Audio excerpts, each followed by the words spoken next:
wisdom can only come if you access no thought, the dimension of no thought in yourself. The only thing a wise person has that you don't have, or that's the wrong way of putting it, the wise woman, the wise man, has nothing that you don't have. He or she is simply aware of the dimension of stillness, the dimension of no thought. That's out of which all wisdom comes, which is also in you. So bringing that into everyday life through being aware of the inner energy field of the body, being alert to sense perceptions, another way of entering the state of alert, thoughtless presence. Look around the room a few times a day where you're sitting, as if you had just been born into that room. Oh. It requires a high degree of alertness, yes, but that is in you. So periodically, even if it's only 5 seconds at a time, you bring in thoughtlessness, not in its usual.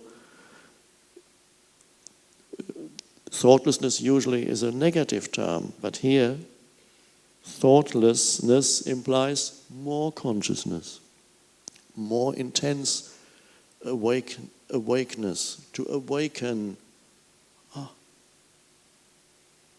And it's not. And then you realize the compulsion to think is just a habit, deep-seated habit. And you don't listen to the mind when the mind says, I have no time to be present now, not even 10 seconds.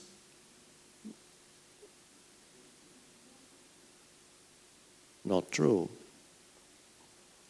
You're waiting at the elevator, the lift, press the button. Are you projecting yourself mentally to where you want to get, or are you really there? Are you immersed in thought, or are you using that opportunity to simply be present with your entire being, standing there, not waiting for anything? Because most people spend maybe 70% of their lives waiting for something. There's always the next thing to do that hasn't quite been finished yet. There's always the next thing to happen that I'm just waiting for this. Why not use all waiting periods for being present? And then you step into the elevator and you press ground floor. And it's going down. And there is an aliveness in your entire energy field. And it's beautiful. That moment has a fullness to it that is more than the externals that you perceive, because after all, there's only 4 walls around you and a light above you and some buttons. So on the external level, this moment has nothing to fulfill me. But if you go deeper into that moment, which is into yourself, it's actually very fulfilling. But you have to step out of that which takes you out of the moment. Learning what it means to be present and alert.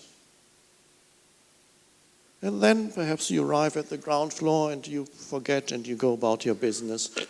And 10 minutes later, you're in your car at the traffic lights, stopping, thinking, come on. And suddenly you remember, oh, the now. This is the now.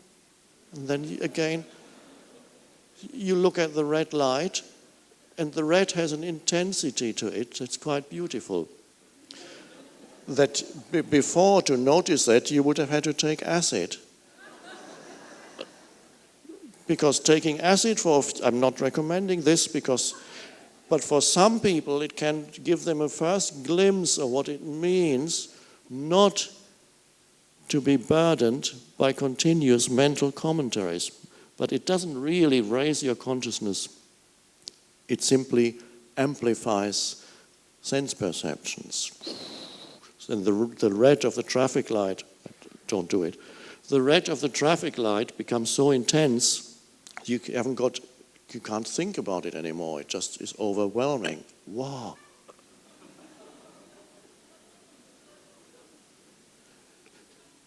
So it gives you a little, it only, I took it once just to try it out because people told me, this is like acid, isn't it? And I always had to say, I don't know, I haven't taken it. And finally I said, okay, I need to be able to answer these people, so I'm going to try it once.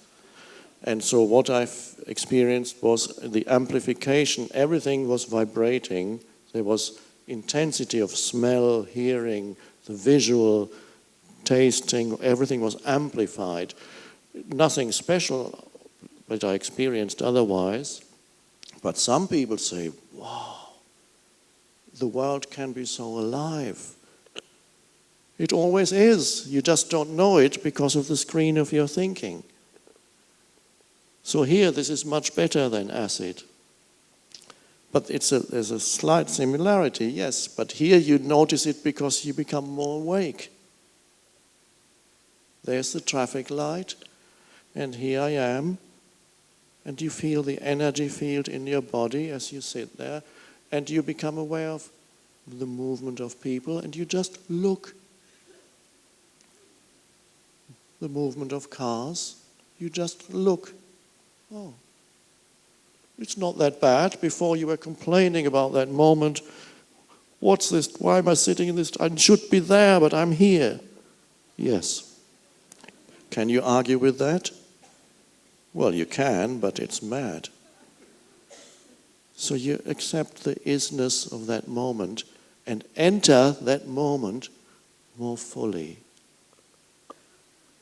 So nobody can tell me that they cannot bring that into their everyday life.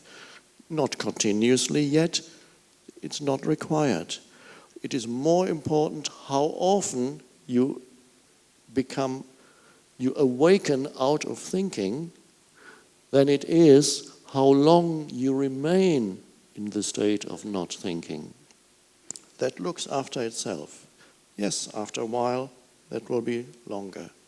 More important, how often you step out of thinking, becoming alert.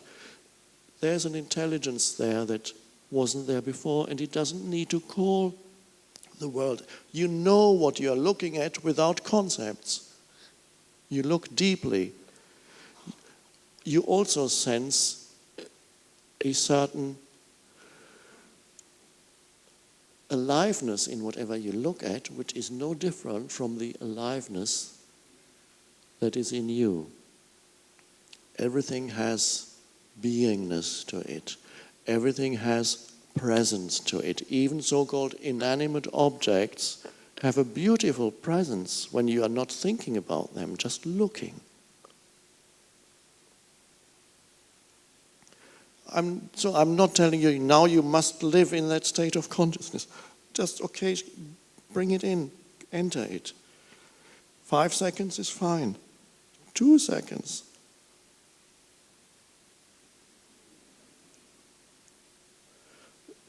See the change in relationships as you are able to face another human being without the compulsive judgments and labels of the mind.